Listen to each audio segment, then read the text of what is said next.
জীবনে এমন কিছু মুহূর্ত আসে যখন মনে হয় জীবনে আর কিছুই অবশিষ্ট নেই। সামনে কালো মেঘাচ্ছন্ন অন্ধকার, পিছনে কান্না, আর চারপাশে কেবলই শূন্যতা আর শূন্যতা। আপনি চাইলেও কেউ আপনার দুঃখ বেদনা বোঝে না। তখন মনের মধ্যে একটা প্রশ্ন ঘুরে বেড়ায়, এখন আমি কার কাছে যাব, কি করব? ঠিক এমন সময় একজন নবী, যিনি সব হারিয়েছিলেন, যিনি রাজপ্রাসাদ থেকে এসে অজানা শহরে আশ্রয় নিয়েছিলেন, সেই মুসা আলাইহিসসালাম আল্লাহর দরজায় যে দোয়া করেছিলেন সেটি আজ আপনাদেরকে বলবো। এই দোয়া শুধু একটি বাক্য নয়, এটি হলো আপনার মনের আশা আকাঙ্ক্ষা পূরণের একটি বাক্য। এটি আল্লাহর উপর সর্বোচ্চ নির্ভরতা প্রকাশ করার পবিত্র ভাষা। মুসা আলাইহিসসালাম এর কোনো খাবার ছিল না, থাকার জায়গা ছিল না, কিন্তু তার অন্তর ছিল পূর্ণ আস্থা আর বিশ্বাস। আল্লাহ তাআলা তার দোয়া কবুল করলেন, তার সামনে পাঠালেন সুযোগ, শান্তি, ভালোবাসা, এমনকি একটি পরিবার। আজ আপনি যদি এই দোয়া পড়েন এবং আল্লাহর কাছে নিজেকে সত্যিকারের মুখোমুখি হিসেবে তুলে ধরেন, তাহলে ইনশাআল্লাহ আপনার জীবনে তার পক্ষ থেকে কল্যাণ আসবে,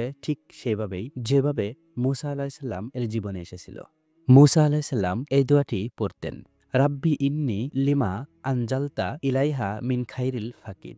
হে আমার রব, আপনি আমার প্রতি যে কল্যাণ বর্ষণ করবেন, আমি তার মুখাপেক্ষী।